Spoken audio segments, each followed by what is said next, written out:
Hello and welcome to Network Insights from Move Consulting. If you're new to the series, essentially Network Insights is our opportunity to speak to the amazing people who make up our network and for them to share insight into their work in supporting people to be more physically active. In our 12th episode of the series, our conversation is going to focus in on making a connection between physical activity and health. And I'm delighted to introduce today's guest, GP and RCGP lifestyle and physical activity clinical champion, Hussain Al-Zubaidi. Hussain brings with him a wealth of knowledge and understanding, not only as a practicing GP, but also an advocate of physical activity and the benefits that can bring to support connection in communities and our own individual health. So let's hand over to Elaine to get the conversation started. Nice to see you again.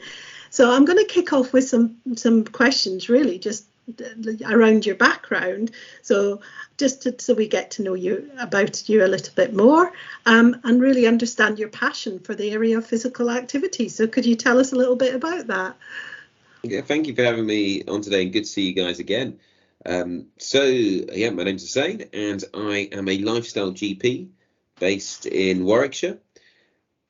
My passion for physical activity started probably about 4 or 5 years ago from my own personal journey.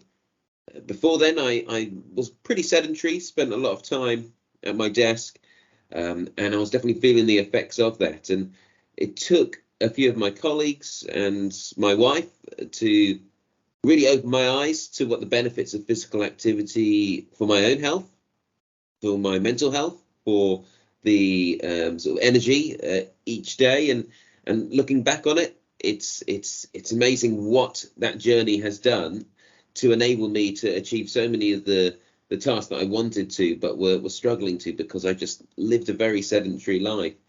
And when I went through that journey, I realized that this was something that we needed to promote and motivate, and there's already so much great work going on.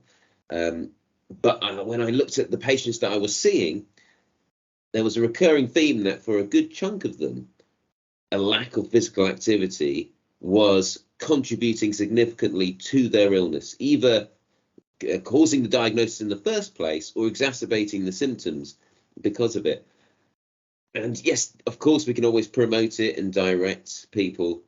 I wanted to go that step further where we could implement it. As part of that journey, I was made the RCGP Lifestyle and Physical Activity Champion alongside my colleagues, Andrew Boyd. And through that work, I try to promote and encourage other practices, other GP practices across the UK to take on measures in order to combat the wave of sedentary activity that goes on with the patients that we see day to day. Great.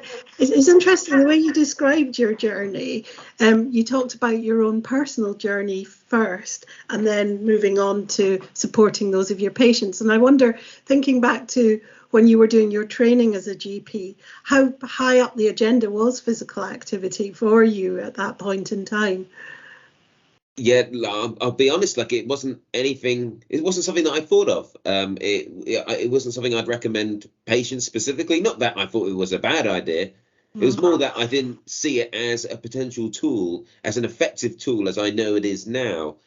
And that is quite telling now. When I look at the kind of people that refer into the services that I now run, for example, the lifestyle clinic, Run Talk Run, which we'll obviously get onto.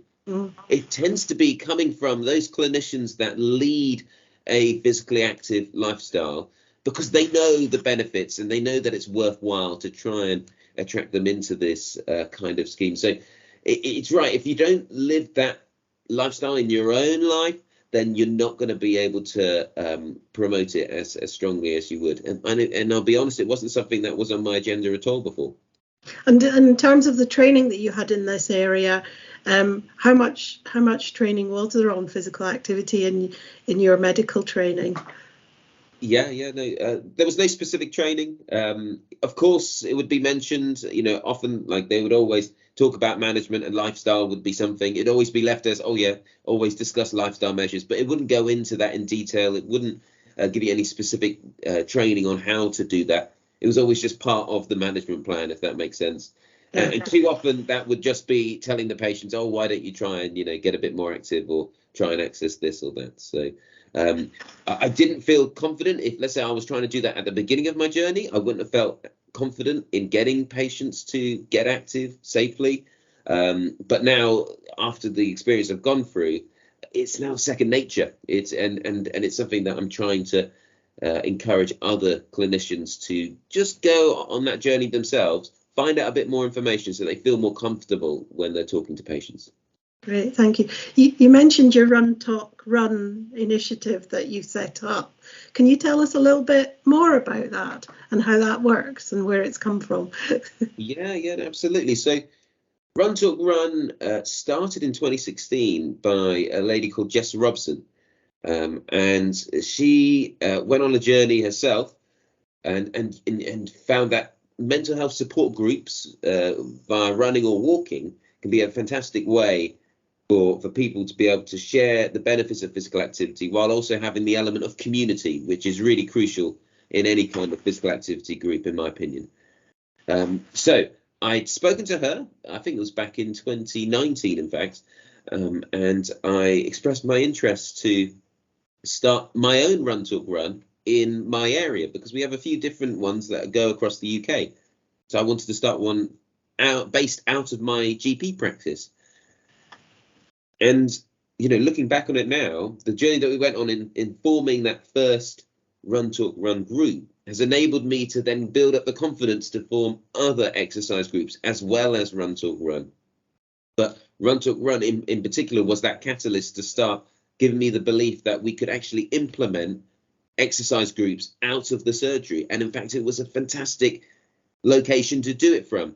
And when we look at the Run Talk Run that we've got based out of Clarendon Lodge, that's the highest attended Run Talk Run in the country. And it just shows that when you have a referral stream with the right people being referred into it, those that weren't physically active, you get the results. Because that's the other beautiful thing, because in other Run Talk Runs, often it's people that already know the benefits of physical activity attending, and yes, they're gaining the support in the community, and that's brilliant. But in our group, we're specifically focusing it to those newly diagnosed diabetics, those with raised cholesterol, those struggling with weight issues. We're targeting it to the right people to make sure that the intervention has the biggest impact. Great. It's really interesting to hear your insights there, Hussein, in terms of what I'm hearing within the story told so far, let's say. There's often a perception that the healthcare professional, the GP in your case, is the expert. And that's particularly the debate that we're opening up here is around that connection between physical activity and health. And as you've shared in terms of the background of your training in coming in, that physical activity, it's not something that's kind of seen as a negative intervention or a tool to use, as you mentioned before, but it's certainly not one of those priority ones. That medical model is very strong in relation to cure versus prevention in that sense. So there's still a lot of work to be done in that area as well, but it is improving, massively is improving. Very much. And Run Talk Run is one of those examples where it can be used as an intervention as well as getting people active. I was kind of really pleased to hear the way in which it's helping you communicate and reach a broader audience as well. Now, you mentioned you've got that role as clinical, is it lifestyle and physical activity clinical lead or clinical champion? Yeah, it's a champion, yes. Tell us a little bit more about what that role is in that context of helping the profession understand the value of physical activity in that sense. Yeah, no, of course. So the RCGP launched an initiative called the Active Practice Charter, which you guys may have heard of before. And with the changes that I was doing at my own practice, I obviously applied for the charter and we successfully got onto it. And what we showed in that journey was just how proactive we had been at our practice in implementing physical activity. And when they saw that, they very kindly asked me to become one of the champions in order to help encourage other practices to go on that same journey, really. So what does the role in cover? It's essentially promoting the Active Practice Charter It is helping to design the resources that people can access. So we have now a physical activity hub on the RCGP website, where there's resources for the evidence behind its effectiveness as a management tool, resources to help practices set up their own initiatives, as well as being sort of a place where we can form a bit of a community of practices with the same kind of mindset, and giving tips to each other to get our patients more active. Because you're absolutely right, prevention is far better than cure. We know this, but without imparting that knowledge, we can't expect these practices to be able to take on something that they don't feel that comfortable on. Okay, it may be that they understand that some of the benefits, but unless they've got experience really with physical activity, they'll always feel as if they're an imposter slightly within that domain. And it's about trying to get these clinicians confident when they talk about physical activity, in the same way that they're confident discussing medication and the side effects, etc. We need to get that same level of confidence, because when you compare physical activity to any of the drug interventions, it vastly is superior. So it's funny how one drug, physical activity, we only know a tiny bit about and only trained a tiny little bit about, yet some drugs which have a really small effectiveness, we know we could go on for hours about. So it's about trying to rebalance that. And you're right, things are improving in medical schools already. They're starting to put a bit more impetus on nutrition and lifestyle, and that's getting better, but we need to keep pushing in order to give it the sort of the weight that it deserves. Yeah. And Elaine mentioned we worked together previously at the Include Summit, where we were talking about the role physical activity can play in supporting, addressing some of the inequalities around health that exist. And interventions like Run Talk Run are brilliant on the basis of how they can reach into a wider audience, more in-depth in reach rather than outreach into the community, if you will. Is that a fair assumption to be made in terms of those people that were engaging previously with the practice versus the Run Talk Run group? Are you reaching a broader audience by using physical activity as an intervention in that sense? Yes, like we've sort of over the years adapted it slightly to make sure that we are targeting those that we feel clinically have the highest need.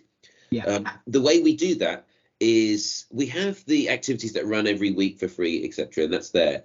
But we would have patients that met certain criteria be referred into a lifestyle clinic, which I run. And that lifestyle clinic always happens just before Run Talk Run on a Tuesday.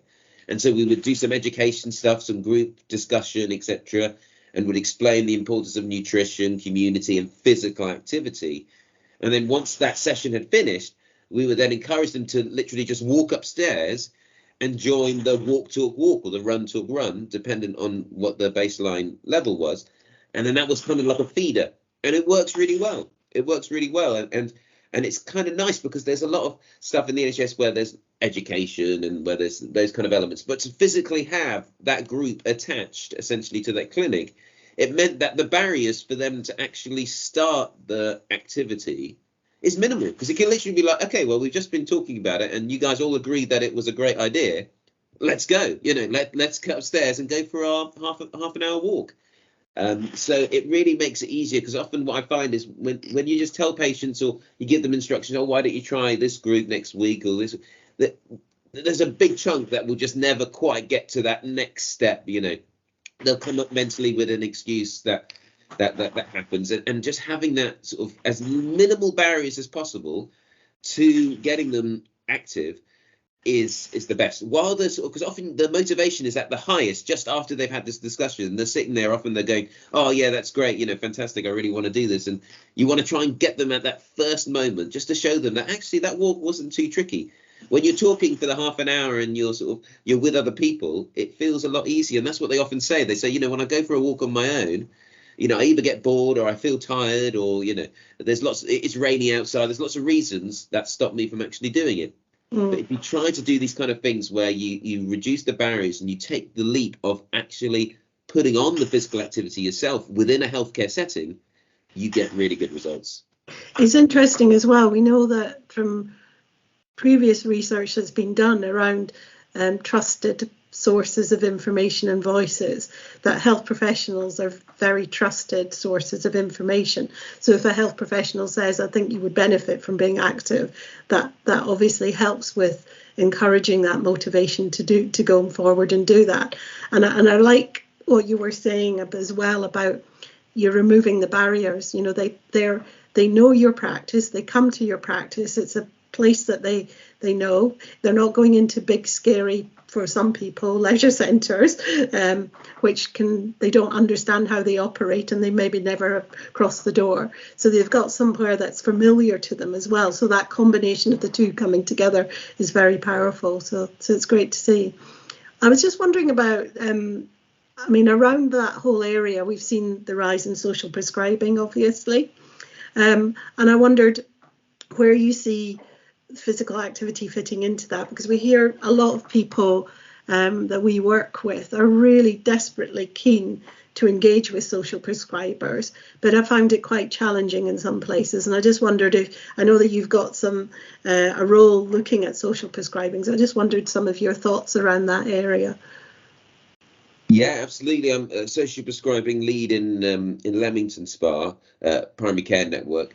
And yes, like social prescribing can be a fantastic way for fitness groups to try and get their message out there, and they can be their advocate to encourage them into these activities. Now, again, in the same way that, you know, medical clinicians can struggle to direct people effectively into physical activity, the same can happen with social prescribers, because you have to bear in mind, depending on what their background is, they may not have much physical activity knowledge, because it is quite a broad role, and a lot of what they do is helping people with finance, helping them with housing, those kind of things. So when I look at sort of my own group of social prescribers, there's a big range. There's some that are very, very keen on physical activity and lifestyle and that kind of elements, and others that aren't so keen and don't have much knowledge, and that reflects in how they manage patients. You can see there naturally. I think the key is to try to play to the individual strengths, and we'll tailor the kind of patients that get sent to each of them based on their strengths, and that will help. But I think often that the key is trying to get in the right room if you are one of these fitness groups that wants to connect with the social prescriber. That's the thing. For me, it's very easy to get into those rooms, so I'm in that world, if that makes sense. But often knowing who to email, how to get through to the person that you want their ear is the tricky element. My tip would be to contact like one of the practices, probably to start off with, in the area that you want to connect with, and just say, you know, can you get the details for one of the social prescribers in that area? Try to connect directly to them.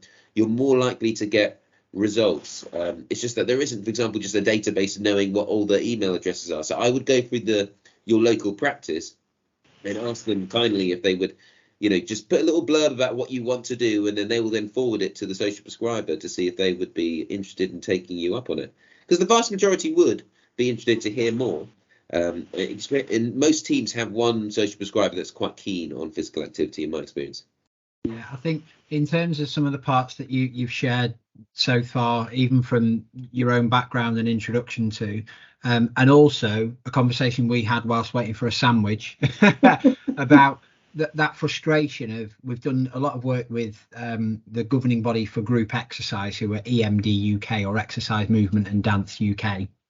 And we ran a program of webinars with them that you can find on their YouTube channel, that were exploring the connectivity with the likes of social prescribing. And one of the insights, as Elaine mentioned, was, I've gone and I'm full of energy and enthusiasm, and I'm just hitting a brick wall with regards to can't get through the door of the practice. But I guess the additionality of what you're saying here is, don't lead with that assumption that the GP or the social prescriber is the expert, because in the same way, when we talk about your individual practice as a physical activity practitioner or a coach or whatever role you may play, we don't want to overface the people taking part in our sessions with jargonistic language or acronyms that confuse and put people off. It's the exact same process when you're going in. Don't assume that said healthcare professional completely gets it. And equally, as with any scenario, it's never going to be silver bullet. The advice you've given of getting in touch with your local practice, there'll be a number in the area. If one doesn't work, go to the next one, and just keep persisting with your positivity in what you're doing. And I think in relation to that, you're going to experience more failure than you will success. But it's that case of there is a want and a will to do it.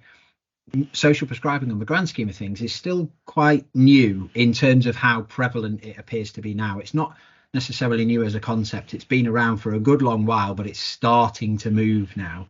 So both sides of the coin are trying to figure it out, both us as wanting to engage with and otherwise. And that little thing that you shared when we were waiting for our sandwich was a brilliant insight for me, and I've shared it 5 or 6 times already, about if a decision is made to not connect with you as a program or as an organization, it might not be as a result of they don't want to connect with you because they don't believe in physical activity, just they don't want to be seen to favor one particular provider. Because again, it's about figuring out how this all works and bits around there. So are there, to push again, are there any other little kind of things that you feel have worked? You mentioned you're in a blessed position, if you will, in the roles that you play. It's easy to open that door. But what is it about Run Talk Run, perhaps, or other programs that you're connecting with, that's really made you go, brilliant, let's make that work, let's make that happen? Yeah, so, with Run Talk Run, like a key element of it that works is the simplicity of it. It's minimal when it comes to workload of managing the events, and it's really beautiful because it touches on 2 key areas that we're trying to do. We want to increase physical activity in the patients, but we also want to promote well-being in the staff that work at our different practices. And it does really good to benefit both, because one of the key aspects of well-being is volunteering. And so the staff that volunteer to put on the events, it can be really good for their own sense of well-being to do that. And also having a place where people can connect and meet, like Walk Talk Walk or Run Talk Run, just gives that sort of weekly connection with people where they can, discuss what's going on, maybe stresses at work, or they can discuss other things in a really sort of lovely kind of atmosphere. Yesterday, in fact, we had the Easter egg hunt special, which was good. So we sort of added in chocolate and some healthy options as well. But it's just about forming that community. I think community with physical activity is key if you want to get all the benefits out of the exercise, if that makes sense.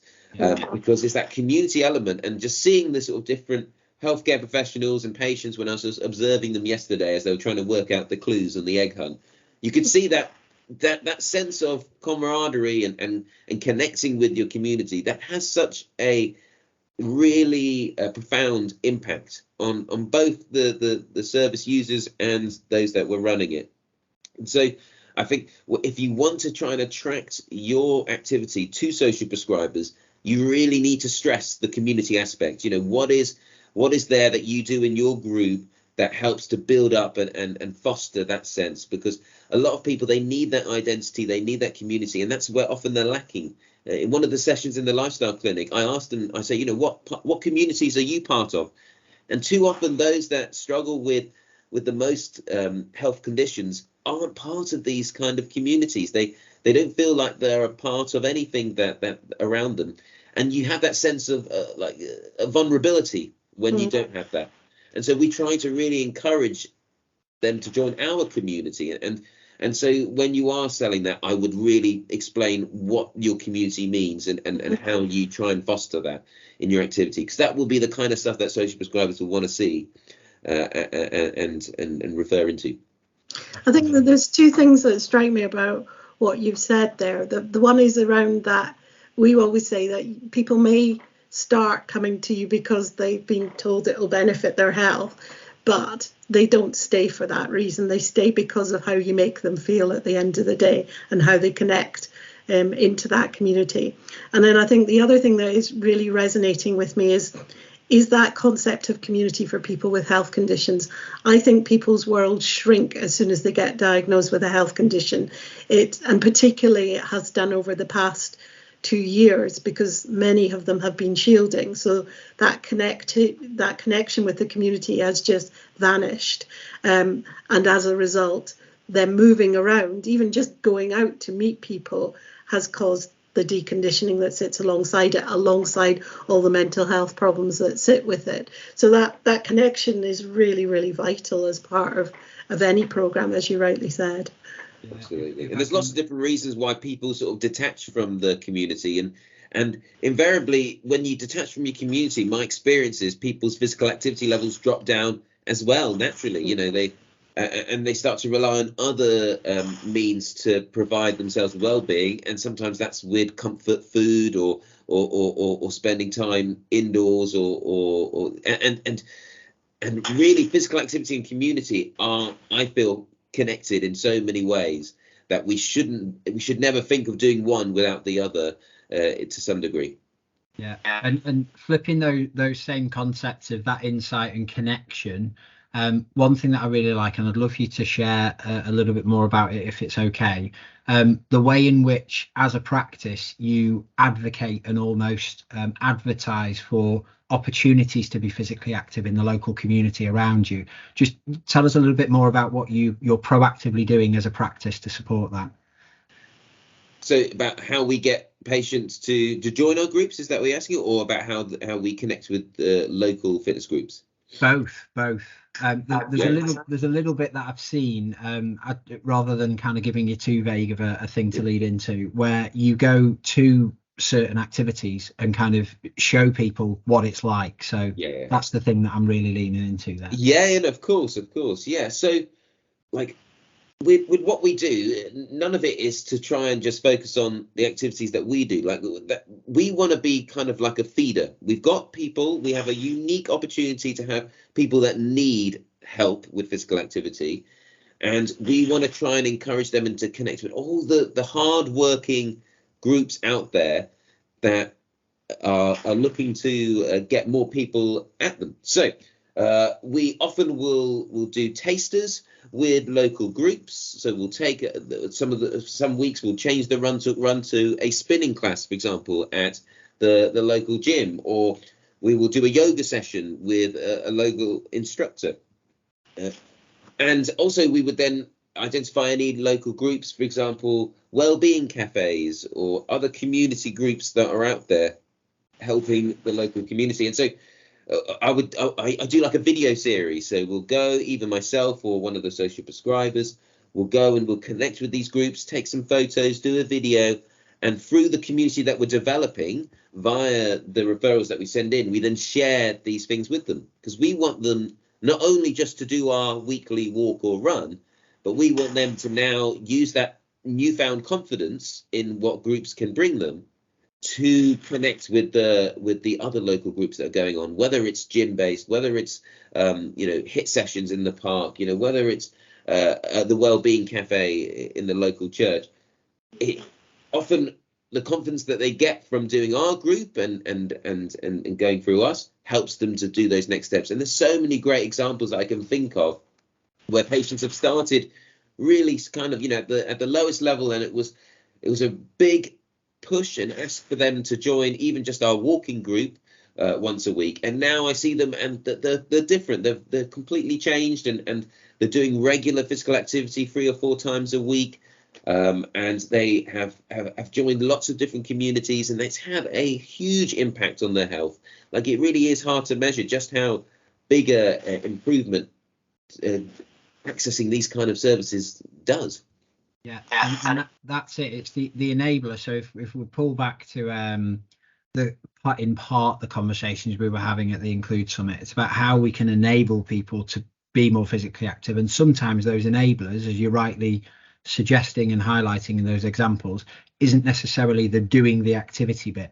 The enabler could be you going down as my GP in Leamington. You're my trusted voice and the person that I recognise, and you're saying, here I am, this is the person that you'll meet and see. And we've seen a good few examples of that before. However, it's not necessarily a common practice. And that, back to that idea of whether it be miscommunication or a little bit of smoke and mirrors going on, where we assume somebody is an expert or understands what we understand and otherwise, as vivid as you can be in how you describe things or the detail that you can provide, all the better. And if we're talking about connection, there's a personal bias and preference coming in here, but there is no better way than trying to get it as close to, if not face to face. So a video, this is what I look like on a good day, this is where we'll be. And even you mentioned the Easter egg hunt. I was watching on I think it was on LinkedIn, I saw a video and you were kind of like, this is where we meet. And it was just showing people that we're on a junction in a road and this is what the practice looks like. But that could be the thing that gives me the confidence to go, right, it is that place, rather than looking for a big sign with flashing lights that says you were in the right place, don't worry. We talk about window shoppers quite often, or I certainly do in my experience of delivery, where when people do arrive, they haven't necessarily made their mind up that they're going to stay, as Elaine was mentioning earlier on. And often the window shopper effect that I call it, I'll see for my running groups that I deliver, people will genuinely be dressed for running. You know that they're there, you get the sense that they're for, but they'll walk past and they're just checking you out to see if, do you match with the poster? Or you said you're a friendly group, do you look like one? So the more you can break those barriers down at an individual level, participant level, the better. And I believe the same principle applies when we're trying to make that connection with whomever it might be, GP practice or otherwise. Try and apply the same principle, give as much information as you can. And hopefully people will come across those that are as proactive and passionate about it as you are yourself, Hussein. Yeah, no, absolutely. You're spot on in that you have to give really clear detail, you know, the exact timings, try and, as you said, just video, have photos, have show exactly what you're doing, where you're doing it. And that helps massively, just to make people feel more confident, because it can be hard for you to perceive just how nervous some people can be for starting these kind of groups. So don't set it at what you think you would need in order to jump into this group. You need to set it at a level that you think even the most nervous, most, that lack confidence, that may be anxious around big groups. You need to think about them whenever you're creating the marketing, So with us, we always focus on, for example, we don't want people to be put off if they have no fitness. We constantly, in all the marketing, there is no slowest pace. We just go at whatever is the slowest pace. We explain to them that you don't, like, if you can't do 3 kilometers of walking, that's fine. We're just going to go for a walk. We just say, look, we're just going to go for a walk and we'll do as much or as little as we do, and it's constantly reiterating that, so that therefore they don't feel like, oh God, I couldn't walk 3 kilometers. Instead it's like, oh, well, I could walk maybe for 15 to 20 minutes. If you just do it in time wise, often that's a better marker for people than doing distance. For some of them, they don't even know what 3 kilometers is. Like they've never done it before. It's really important to have that support as well, because I recognize I do a swimming group, but some of us have started doing a sort of what we call is jeffing. So you do, depending on how fast you are or how fit you are, you're given a time frame. So we're on the very basic level, which is you walk for 30 seconds and you run for 30 seconds, and it works really well because people can just about manage that. So these are for people who are starting back into running, and I think the people around where I live in Portobello think it's bonkers because there's a bunch of women on a Sunday morning wandering around going ding ding walk, ding ding run every 30 seconds. I think they think we're completely mad. But last week we had some people they've got arthritis and they were struggling a bit more. So some of us did the jeffing, and then a group of them stayed together and they walked. And that's going to happen because you're going to have weeks that are like that. And then we all finish off the session with a dip in the sea, which then people do think we're completely mad. But that's how it works. Yeah, God, at this time of year, you definitely. And that coming together of people as you step in the water is our connectivity. I know a lot about a group of people that I only met a month ago, because everybody shares and everybody's open to chat and talk, and you have your talk as you go around. So it's a massive thing. It's a massive thing that starts with something very, very simple, but it can have big impact. So it's great to hear all of that. It's great to hear all of that. And I guess if we try and kind of round up today's conversation in relation to that concept of making a connection between physical activity and health, we know the benefits of being physically active, and they are kind of wide and deep in terms of the potential positive impacts that it can play. And making connections with community hubs such as a GP practice or health centre is an opportunity that is there to be taken. Vehicles or individuals in roles such as social prescribing link workers, or they may have a slightly different role in the areas that you play, could be a real key asset to support there. But in terms of making those approaches, I think in summary, make sure that what you do is in as vivid and as vibrant a way described as clearly as possible. Whatever it is that you're trying to achieve, simplicity is key. And if there's to be a key point of emphasis from the insights that Hussain shared with us, emphasizing the power and the opportunity of creating connection and community is probably going to give you a really positive first step. Hussain, are there any final remarks from you before we say goodbye for today's session? I would say to anyone in the healthcare setting that's watching, the benefits of going on your own journey to learn more about physical activity and to look to see what you can do to connect with your local community providers is very, very worthwhile, because it will help you when it comes to coming up with management plans, because more and more now patients want a lifestyle option rather than a drug, and we also it's the right thing to do to promote the lifestyle with the same weight, if not more, than the drug options, when it is appropriate and applicable, of course. So I would definitely, one of my main journeys that I would say you should go on is to look out in your postcode to where your practice is and explore what services are there. Attend them yourself, because you only really know what they are until you've attended it yourself. And most of them will happily have you for free. You don't have to pay. For all the places that I've connected with, they never charge you. They're just wanting to promote their services. And then you can really connect your practice community, whether it be via social media, on your website, or in your consultation room. You can then try to connect these people, whether it's to the salsa class down the road, whether it's the yoga or Pilates, or if it's a local running group, etc. The first thing you got to do is connect with these services, learn about them, and then incorporate it into your care.